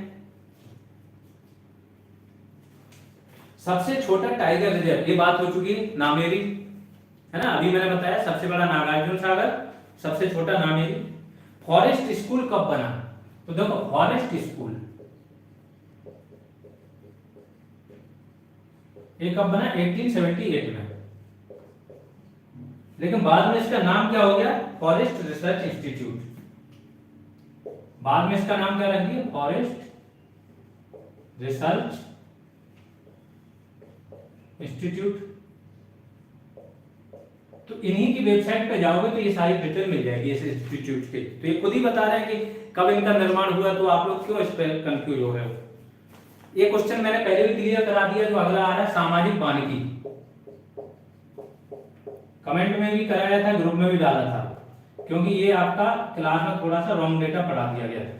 सामाजिक वानिकी आपका जो 5th 5 ईयर, अब बताओ ये रॉन्ग डेटा कहां से आया था। ये रॉन्ग डेटा आया था आपका महेश कुमार बड़वाल की बुक से। वो जो टॉपिक था उससे थोड़ा सा मैंने कंटेंट बड़वाल की हेल्प ले ली, और आप बिलीव मानो 3 या 4 कंटेंट रॉन्ग हो गए। अब सोचो कि जब इतने बड़े बुक लिखने वाले, जिनके पास इतना रिसोर्स और यूपीएससी वाले पढ़ रहे हैं, ये लोग रॉन्ग डेटा दे रहे हैं, उसको करेक्ट भी नहीं कर रहे हैं 15-20 साल से, तो कोई कैसे पढ़ाएगा। पढ़ाने वाले भी तो हेल्प बुक्स की भी लेते हैं ना, स्टैंडर्ड बुक्स देखते हैं, वो अध्ययन करते हैं, फिर बताते हैं कॉन्सेप्ट। तो कई बार ऐसा हो जाता है, रॉन्ग चीजें होना, खासतौर से फैक्चुअल, कॉन्सेप्चुअल चीजें रॉन्ग हो, या कॉन्सेप्चुअल चीजें जो टीचर है वो तो बता ही नहीं पाते। जो नॉर्मल से टीचर होंगे ना, वो कॉन्सेप्ट नहीं बता पाएंगे, वो फैक्ट्स रटवा देंगे, पीडीएफ लेके आएंगे, पढ़ाने लगेंगे। अभी आजकल ये चीज बहुत चल रही है। सिस्टम क्या हो गया कि पहले कोई नहीं आया, जब कुछ चीजें थी नहीं, कंटेंट नहीं था, स्टूडेंट मांग कर रहे थे, पहले कोई मार्केट में नहीं आया। अब उन्होंने देख लिया सबका कंटेंट है, तो बस क्या प्रिंट कराया, बेहतरीन सजा दिया, ये लीजिए, ये वाला बहुत बेस्ट है, वो है, ये बहुत अच्छा पढ़ाते हैं। कभी कभी हमारे ग्रुप में आ जाते हैं कुछ उन्हीं के बंदे, और ग्रुप्स में भी आते हैं उन्हीं के लोग होते हैं, स्टूडेंट के बीच में स्टूडेंट बन के बैठते हैं, बुराई करने लगते हैं, बट उनको समझ में नहीं आ रहा है कि इसके पीछे कितनी मेहनत हुई है। जो आपके टॉपिक्स कहीं नहीं थे ना, उसके लिए 6-6, 8-8 घंटे पहले हर जगह रिसर्च किया गया, फिर दिया गया। आप तो बैठे रहे इंतजार में कि कोई आए बना दे, फिर हम सीधा कॉपी पेस्ट मारें और बना दें। अब आके आप लोगों को लगने लगा हाँ सब आसान है। स्टूडेंटों की जब समझ बन जाती है ना, उनकी समझ बन गई, तो वही स्टूडेंट सवाल भी उठाने लगते हैं। जब उनको टॉपिक की समझ नहीं थी तो स्टूडेंट क्या है, सही है जो भी है, लेकिन जब उनकी समझ डेवलप की, अब वो बैकग्राउंड में नहीं जा रहे हैं कि क्या ये लोग जो आपके मार्केट में बैठे थे, ये आपकी समझ डेवलप कराने जैसे इन्हें कोई कंटेंट दिया अभी तक, हमारे पास जितना भी स्टूडेंट अभी खासतौर से नया जुड़ रहा है, वो हर जगह से 2-3 जगह से कोर्स लेके बैठा है, 1.5 महीने से पढ़ रहा है, अब बोलता है सर वो पूरा 1.5 महीने बर्बाद हो गया। आप 15 दिन में, मुझे ऐसा लगता है कि 15 दिन 10 दिन जो बचे हैं आपके पास तैयारी कर लेंगे तो शायद बहुत कुछ नया जुड़ जाएगा और चीजें एक समझ बन जाएगी। तो ये तो हल्की फुल्की बातें हैं, चलो हम लोग अपने टॉपिक पे फिर से आते हैं। तो हरियाली योजना बता दी मैंने आपको, पहली नाइट सफारी बता दी। अब देखते हैं सामाजिक वानिकी। सामाजिक वानिकी देखो 5वीं पंचवर्षीय योजना जो होती है, 5th 5 ईयर प्लान, इसमें आई थी 1976 में, ठीक है। यूपी में कब आई थी ये? 1979 में। बस यही 2 डेटा है इसके, यूपी में इसकी कब शुरुआत हुई और देश में कब शुरुआत हुई, इसको लिख लेना आराम से।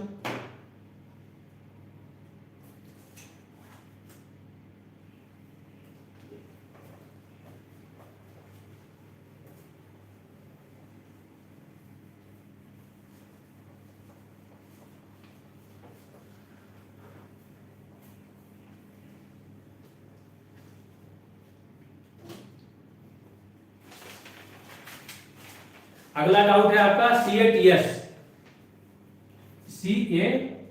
CATS इसका फुल फॉर्म क्या होता है? Conservation assured tiger standard.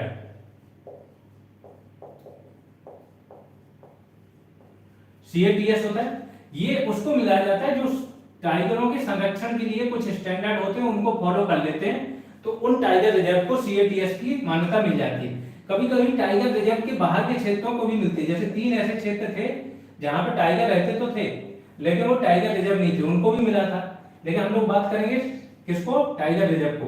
तो टोटल पहले आपके 14 टाइगर रिजर्व थे जिनको CATS का मिला था। इस टाइम करंट में आपका 23 को बता रही है कि 23 टाइगर रिजर्व हैं जिनको CATS की मान्यता मिल गई। लेकिन कई बार क्या होता है, क्वेश्चन बन जाते हैं, वो पुराना डेटा ही रखते हैं, तो अगर 14 आए 23 ना आए तो आप 14 कर दो, और 23 आए तो फिर 14 और 23 दोनों हो तो आप 23 पे चले जाओ। इसको एक बार कल और मैं क्लियर कर दूंगा, कल एक करंट की बुक आ जाएगी जो मैंने बताया, आप लोग भी उसको पढ़ लेना, आई दृष्टि करके आती है घटना चक्र वालों की। इनके डेटा पे, यूपी के लिए इनके डेटा पे आप लोग भरोसा कर सकते हो, मतलब जितने भी बुक्स हैं सबसे ज्यादा भरोसा इन पे कर सकते हो। ये लोग यूपी PCS में इनके कम से कम करंट के 25 से 30 क्वेश्चंस आते हैं, थोड़ा डिटेल में भी देते हैं ये करंट, और इनको आइडिया है कि कहां से क्वेश्चंस पूछे जाते हैं, ठीक है। अब आ जाते हैं, झूम कृषि को हतोत्साहित कर बागानी कृषि में परिवर्तित करना किस साल शुरू हुआ? तो 1918 की आपकी जो नीति थी, 1988 की जो वन नीति थी, इसमें एक प्रावधान था कि जो स्थानांतरित कृषि है या झूम खेती जिसे बोलते हैं, इसे क्या हतोत्साहित किया जाए और इसकी जगह पे क्या है, वन वगैरह वृक्षारोपण को बढ़ावा दिया जाए। अगला है आपका क्वेश्चन, शांत घाटी आंदोलन की नेता कौन थी? साइलेंट वैली आपने सुना होगा, साइलेंट वैली केरल में है, यहाँ पे आंदोलन हुआ था। इस आंदोलन की नेता कौन थी? सुगाथा कुमारी। तो महिलाएं पर्यावरण की रक्षा के लिए ज्यादा आगे रहती हैं। महिलाओं को गांधी जी ने बोला था कि उनका जो अहिंसा वाला मंत्र है ना, तो महिलाएं उस ढांचे में पूर्णतः फिट बैठती हैं, ठीक है, क्योंकि वो स्वाभाविक रूप से अहिंसक होती हैं और अहिंसा के बहुत बड़े फायदे होते थे। अहिंसा का पालन करने से क्या होगा, अंग्रेज पर अटैक नहीं कर पाए, लोग जुड़ते गए। ये जो पहले शहरी और जो उच्च वर्ग का आंदोलन हुआ करता था, शुरुआत में जो कांग्रेस बनी थी तो उसमें उच्च वर्ग के लोग थे, अधिकतर जमींदार लोग थे। गांधी जी खुद, उनके डैडी अच्छे खासे पैसे वाले थे, विदेश में जाके पढ़ाया, तो ऐसे ही सब लोग थे, देवेंद्रनाथ ठाकुर वगैरह। फिर इस उच्च वर्ग को मध्य वर्ग से एकदम निम्न वर्ग गांव किसानों तक लेके गए, तो इसलिए गया क्योंकि ये आंदोलन अहिंसात्मक हो गया था, ठीक है। अब आते हैं 1987 में वन स्थिति रिपोर्ट जारी हुई थी आपकी, तो उसका आधार वर्ष बोला गया है कब क्या था, ठीक है। तो उसका आधार वर्ष जो 1987 की वन नीति थी, उसका आधार वर्ष था 1981 से 83।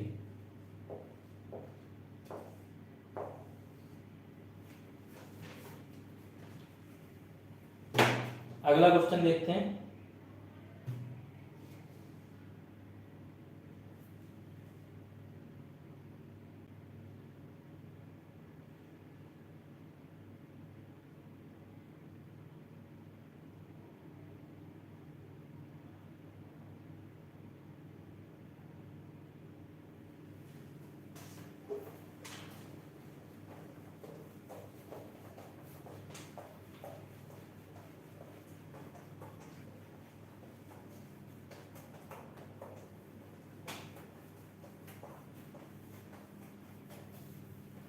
कैमरा स्टेबल अभी देख लो, अगले बार से हम देखेंगे कैमरा में और क्या किया जा सकता है। ठीक है, एक्चुअली कैमरा एक और है बट उसमें लाइट जाने की सुविधा नहीं है। यहाँ पे क्या है, ऑटो फोकस ले रहा होगा थोड़ा बहुत फोकस अपने आप, उसको हम देखेंगे क्या चीज चेंज की जा सकती है। अभी तो बस काम चलाओ, मैन होना चाहिए अपना काम। जो चीज के लिए आप बैठे थे वो चीज आपका हो रहा है, आप तक मैसेज पहुंच रहा है, बस इतना है। मिनिमम चीजों में अपना काम हो जाए। ठीक है, अगला है मध्य प्रदेश में, एमपी में कितने नेशनल पार्क हैं? तो एमपी में टोटल 11 नेशनल पार्क हैं। एनविस के पोर्टल पे दिया है, मान सकते हो इसको। ठीक है, अगला है आपका TX2 अवार्ड अभी हाल ही में किसे मिला है? तो एक है आपका सत्यमंगलम टाइगर रिजर्व, तमिलनाडु में ये सत्यमंगलम टाइगर रिजर्व। दूसरा पीलीभीत टाइगर रिजर्व, ये कहां पे है सबको पता है, यूपी में है। इन दो को TX2 अवार्ड मिला है। फिर देख लेते हैं लार्जेस्ट बायोस्फीयर रिजर्व, सबसे बड़ा बायोस्फीयर रिजर्व। ये देख रहे हैं, कंफ्यूजन वाला क्वेश्चन है आपका। बायोस्फीयर रिजर्व ये कौन सा है आपका? कच्छ। सबसे बड़ा आपका कच्छ है, लेकिन ये क्या है आपके man and biosphere reserve programme जो होता है यूनेस्को का, मैन एंड बायोस्फीयर रिजर्व। तो man and biosphere reserve programme में आपके सिर्फ और सिर्फ 12 शामिल हैं, और इंडिया जो गवर्नमेंट है उसने जो घोषित कर रखी, केंद्र सरकार घोषित करती है बायोस्फीयर रिजर्व, समझो। ठीक है, तो जो इंडियन गवर्नमेंट ने घोषित कर रखे वो टोटल 18 है। तो 6 ऐसे हैं जो इसमें शामिल नहीं है। उनमें से एक कच्छ का रण है, कि कच्छ का रण इंडिया में सबसे बड़ा है, लेकिन उनमें से है जो मैप में शामिल नहीं है। लेकिन जो मैप में शामिल है उनमें सबसे बड़ा कौन सा है? तो वो है आपका मन्नार की खाड़ी। मन्नार की खाड़ी सबसे बड़ी है, जो किसमें शामिल है? मैप में। कुछ लोग बोलते हैं पारदेशी बायोस्फीयर रिजर्व कौन से, ये भी क्वेश्चन आ जाता है।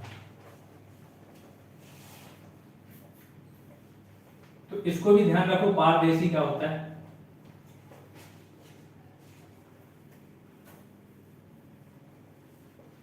तो ऐसे कंफ्यूज करते रहते हैं ये लोग।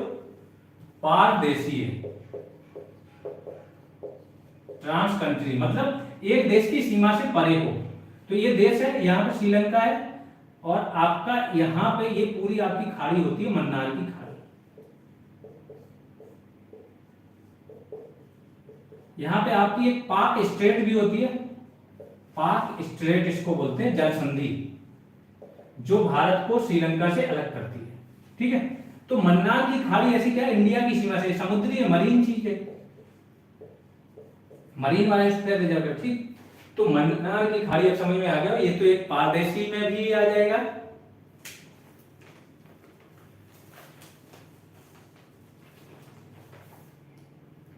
और दूसरा चीज जो आपका सबसे बड़ा है और मैप में शामिल है। स्मॉलेस्ट कौन सा है? सबसे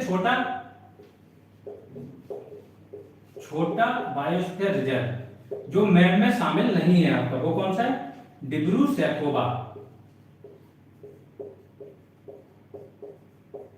और सबसे छोटा जो मैप में शामिल है, man and biosphere reserve plus छोटा, वो कौन सा है? नोकरेक।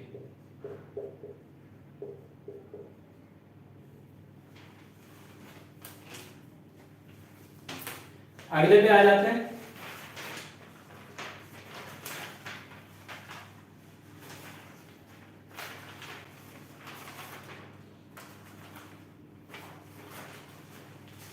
मुझे लगता है सारे क्वेश्चंस आपके यहां पे हो चुके हैं। जितने भी क्वेश्चंस आप लोगों ने दिए थे, आई थिंक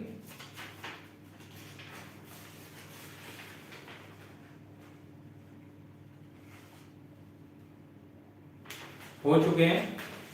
अब किसी को किसी क्वेश्चन में डाउट हो तो वो नेक्स्ट क्वेश्चन दे दें, ठीक है। श्रवण को आप लोग क्वेश्चन भेज सकते हो, लिख के भेजना, ये ध्यान रखना कि क्वेश्चंस आप लोगों को लिख के भेजने हैं। पहले खुद रिसर्च करना है कि वो सच में डाउटफुल है, उनमें डाउट है कि ऐसे ही बस माइंड में आया लिख के भेज लो। कुछ लोग बिल्कुल नहीं पढ़ते हैं, उनको कोई आइडिया नहीं, फिर हर क्वेश्चन उनको डाउटफुल लगता है क्योंकि वो चाहते हैं आंसर मिले। उसमें क्या है, आपका खुद का चीजें कंटेंट डबल हो रहा है क्योंकि वो कहीं ना कहीं आपको पढ़ाया गया। तो पहली कोशिश तो ये करो कि जो कॉन्सेप्चुअल चीजें आपने पढ़ी, आप समझ लो अब हो रही मेरे काम की बात।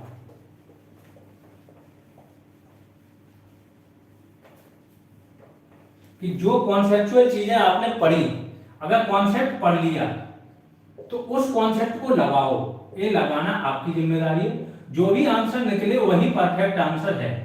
जैसे कि इकोटोन वाला आया था आपका, और भी चीजें आई थी। तो कॉन्सेप्ट वाले क्वेश्चंस में कभी भी गड़बड़ नहीं करना। कुछ फैक्चुअल क्वेश्चंस हैं, कुछ ऑलमोस्ट 50% से ज्यादा आज रिमूव हो चुके होंगे, कुछ और बचेंगे, उनको भी हम रिमूव कर देंगे, एक वीडियो और आएगा। तो उसमें जो यहाँ पे आज के वीडियो में दे दिया, अब कोई डाउट नहीं होना चाहिए, नहीं तो आप केवल अपना टाइम बर्बाद करते रहोगे और चीजें आपकी खराब होती जाएंगी। ठीक, लास्ट टाइम चल रहा है, आज आपकी 21 हो गई है तारीख। क्या करना है, रिवीजन। दिन में कम से कम 5 से 6 घंटे सिर्फ और सिर्फ रिवीजन, ये तो आपको करना ही करना है।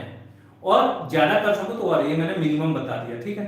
जिसको जितना, जो जितना नया है, रिवीजन करने के बाद शाम में आपके एमसीक्यूज हो रहे हैं टॉपिक वाइज, उनको बहुत अच्छे से सॉल्व करो। जैसा मैंने बताया कि जो रॉन्ग हुए या आए नहीं या गैस लगाए, ठीक है, आपने गैस किया, उनको जरूर लिख लो और रात में सोने से पहले एक बार पढ़ के बैठो, याद करके बैठो उसको, क्योंकि टाइम कम है। संडे के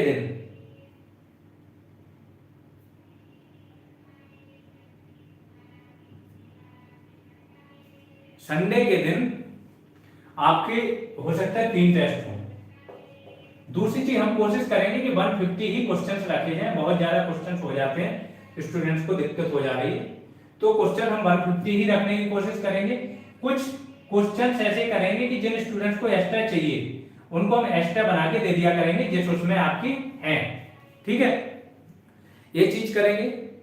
ईमानदारी से मेहनत करो आप लोग। किसी का कोई और डाउट हो तैयारी से रिलेटेड, आप लोग बोल सकते हो, मैं आपके अब कमेंट्स का आंसर देता रहूंगा, ठीक है।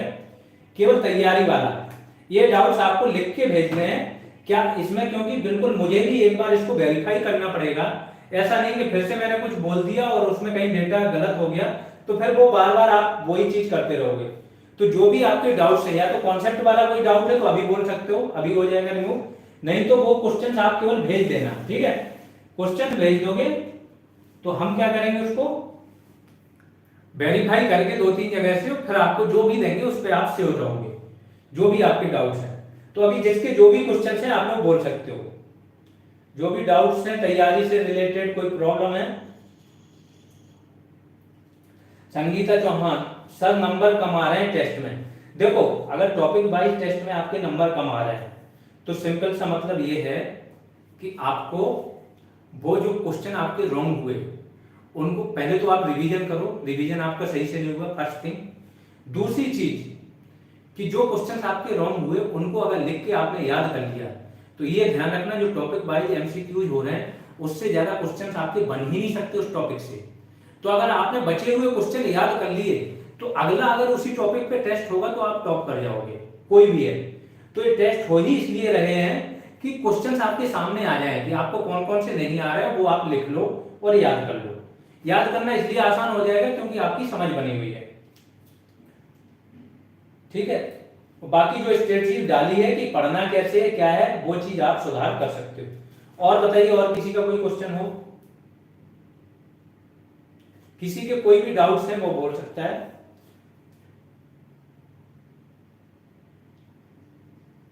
और बोलिए किसी का कोई भी डाउट हो तैयारी से रिलेटेड, तैयारी हो, क्वेश्चंस में प्रॉब्लम हो। हाँ, इसके बारे में जैसे एक टेस्ट मैंने बताया, कल एक आपका फुल टेस्ट हो जाएगा दोपहर में। फुल टेस्ट अब 100 नंबर का ही होगा आपका। और एक आखिरी टेस्ट, एक मैं बताई दे रहा हूं सबसे इंपॉर्टेंट चीज जो अनाउंसमेंट है, एक आखिरी टेस्ट आपका होगा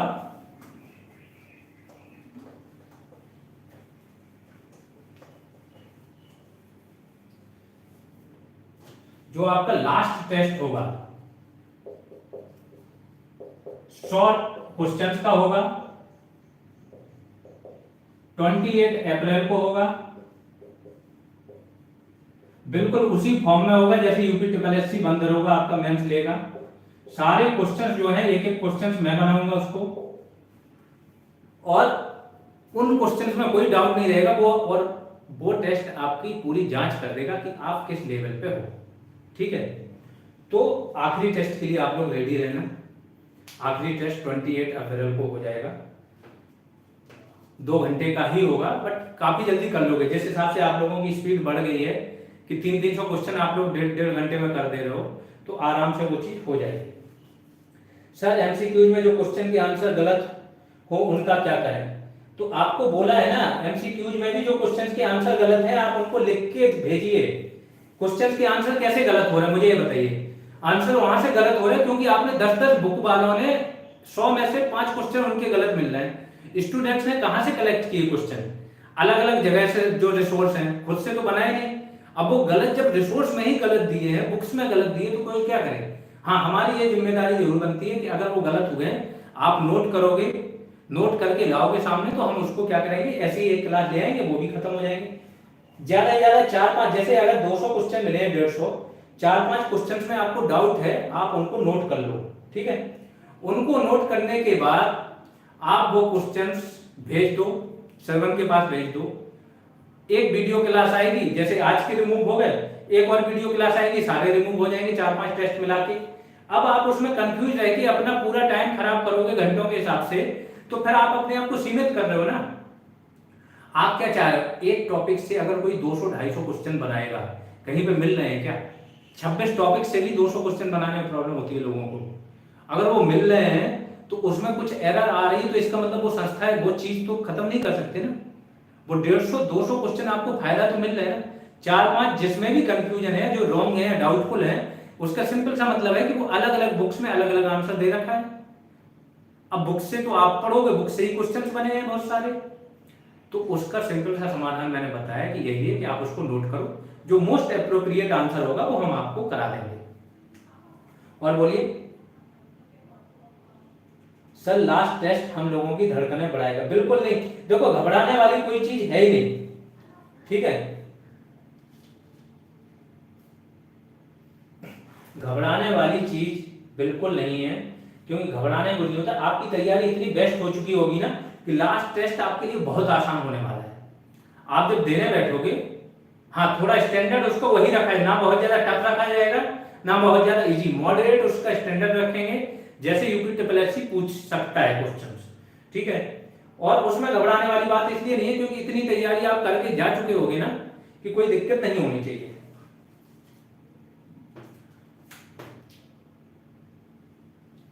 मयंक वाजपेयी, बहुत अच्छा लगता है ये सेशन देखकर।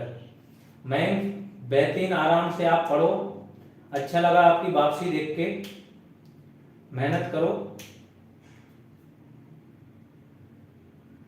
इसके बाद सर रिवीजन और टेस्ट के बाद एनालिसिस करने का समय नहीं मिल रहा है। देखो इसके लिए ही मैंने बोला कि ये टाइम आपको चाहिए रिवीजन और टेस्ट के बीच एनालिसिस का। तो हम क्या करेंगे, अब से हम करेंगे आपको 150 क्वेश्चंस पर टॉपिक देंगे। अगर किसी में कम है तो कम मिलेंगे, तो टोटल 300 क्वेश्चंस होंगे, दो पीडीएफ्स में आपको प्रोवाइड कराई जाएगी। एक टॉपिक की, जैसे आज है आपका, तो टॉपिक 10 होगा एक पीडीएफ में 150 क्वेश्चन, और टॉपिक 11। तो एक तो 2 पीडीएफ में अलग अलग सहूलियत हो जाएगी। दूसरी चीज क्या हो जाएगी, मैंने ये देखा कि ये सारा चीज 1 आवर में एक टॉपिक खत्म हो जाता है आराम से। तो 2 आवर्स मैक्सिमम लगेंगे यहाँ पे आपके। 1 घंटा आप एनालिसिस कर लो उसका, शाम के 3 आवर्स तो आप देना पड़ेंगे, क्योंकि आपके टॉपिक कवर हो रहा है। ये सोचो ना, एक टॉपिक से ज्यादा आदमी 20 या 25 क्वेश्चन निकाल पाता है, आप 150 क्वेश्चन निकाल लो, ये भी बहुत मोर देन इनफ वाली बात हो जाएगी। और आपकी मेहनत जिस लेवल की हो रही है और जिस लेवल की चीजें कर रहे हो, आप बस करते चलो, थोड़ा खुद को पुश करो, फिर देखो कि कोई आसपास टिकेगा ही नहीं। जो लोग छोटे छोटे क्वेश्चंस में दिन दिन भर इंतजार कर रहे हो, दिन दिन भर एक दूसरे से डिस्कस कर रहे हैं, उनको पता ही नहीं कि एक एक टॉपिक पे यहाँ 200 क्वेश्चन हो रहे हैं, 250 क्वेश्चन हो रहे हैं। कभी कभी तो एक टॉपिक पे, पिछला जो टॉपिक था आपका शायद 7 नंबर, उस पे 400 क्वेश्चन हुए थे हमारे। और बोलिए कोई, किसी को कोई दिक्कत हो?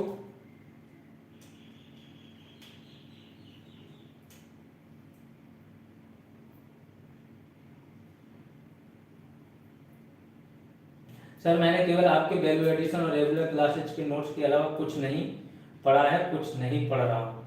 देखिए, अगर ये भी चीज पढ़ी हो, आप टेस्ट दे लो, जितने भी टेस्ट हो रहे हैं वो टेस्ट तो जो रॉन्ग हुआ है वो क्वेश्चन आपको याद होने चाहिए, या जो आपको आ नहीं रहे थे वो मोर देन इनफ हो जाएगा, कुछ पढ़ने की जरूरत भी नहीं पड़ेगी।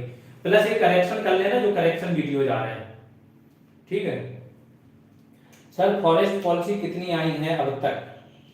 ये तो आप लोग को ज्यादा पता होगा ना कि नेशनल फॉरेस्ट पॉलिसी कितनी आ चुकी है, इसमें भी डाउट है।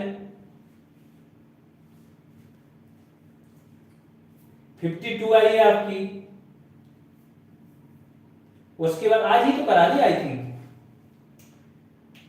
और बोलिए, 2018 शायद लागू हो गई है, ठीक है। 2018 वाली जो आपकी फॉरेस्ट पॉलिसी है, मसौदा जारी हुआ था, फिर लागू हो गई। इसको एक बार और मैं रीवेरीफाई करके बता दूंगा आपको, ठीक है। मसौदा वाला तो है, तो टोटल 3 हो गई, 88 हो गई आपकी, 52 हो गई और 18 हो गई, ठीक है। सर पवन कुमार बिंद वाले क्वेश्चन के आंसर बता दीजिए। कौन है पवन कुमार बिंद? देखो, क्वेश्चन मैंने फिर बताया आपको कि जो आपके क्वेश्चंस, जो भी क्वेश्चंस हैं जिनमें डाउट है, उनको आप लिख के, थोड़ा मेहनत तो करनी पड़ेगी, थोड़ा प्रोसेस से चलना पड़ेगा। प्रोसेस से नहीं चलोगे फिर, एक सपोज करो मुझे उस चीज की दिक्कत नहीं है, आपने 50 क्वेश्चन बताए, 50 में से 45 46 सही चले गए, एक या दो का डेटा फिर से रॉन्ग हो गया तो वो फिर ज्यादा गड़बड़ कर देगा, ठीक है, समझे। एक या दो का डेटा अगर रॉन्ग हो गया तो फिर से गड़बड़ कर देगा, वो ध्यान रखना आप लोग। इसलिए आप पहले लिख के दे दो क्वेश्चन, जिनमें डेटा पहले से अगर कुछ गड़बड़ हुआ है तो उसको क्या रीवेरीफाई हो जाएगा वो अच्छे से, फिर जो मिलेगा वो उस पर आप पूर्ण भरोसा कर पाओगे कि इसमें कोई चेंज होने की जरूरत नहीं है। और बोलिए कोई।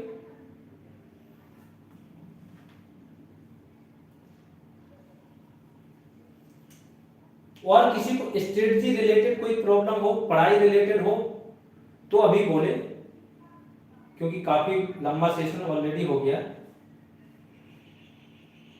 सबसे ज्यादा एनर्जी किस पोषण स्तर को मिलता है? इसमें क्या है, ये कॉन्सेप्चुअल क्वेश्चन है, ठीक है। इसमें तो बिल्कुल डाउट होना ही नहीं चाहिए आपको। ऊर्जा कहां से आती है बताओ मुझे? दुनिया में जो भी ऊर्जा आ रही है वो सन से आ रही है, सन, ठीक है। पूरी ऊर्जा आपके ग्रह पे कहां से आ रही है? सन से। सन के अलावा दूसरी ऊर्जा आप क्या जो यूज करते हो वो होते हैं क्या, जिसको बोलते हैं जैव ईंधन, कोयला, पेट्रोलियम वगैरह। लेकिन ये जो भोजन वाली ऊर्जा है वो सूर्य से आ रही है। अब सूर्य से ऊर्जा आई पेड़ों में, उपभोक्ता जिसको नहीं, उत्पादक जिसको बोलते हैं। उत्पादक क्या करते हैं, जितनी ऊर्जा लेते हैं उसके 1% को कन्वर्ट कर देते हैं। सूर्य की 1% ऊर्जा को ये अपने यहाँ पे भोजन में कन्वर्ट करते हैं। यहां से जो ऊर्जा अगले पोषण स्तर में जाती है, उत्पादक है ये तो ये केवल इसका 10% ही जाती है। तो इन्होंने जितनी ऊर्जा ली 100 कैलोरी, तो यहाँ पे तो 10 कैलोरी ही गई। इसमें क्या, इसमें शक कहां होना चाहिए? ये क्या है, उपभोक्ता।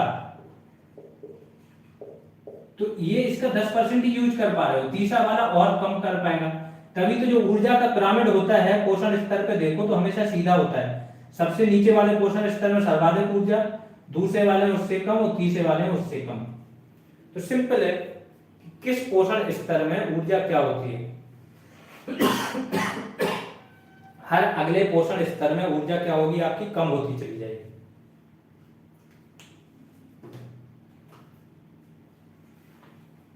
और बताइए, और किसी को कोई डाउट? चलिए तो इस क्लास को एंड करते हैं। नेक्स्ट क्लास में मिलेंगे। जिसको जो भी डाउट होगा वो लिख के भेज सकता है, ठीक है, और अगली क्लास में वो सारे डाउट्स क्लियर करा दिए जाएंगे।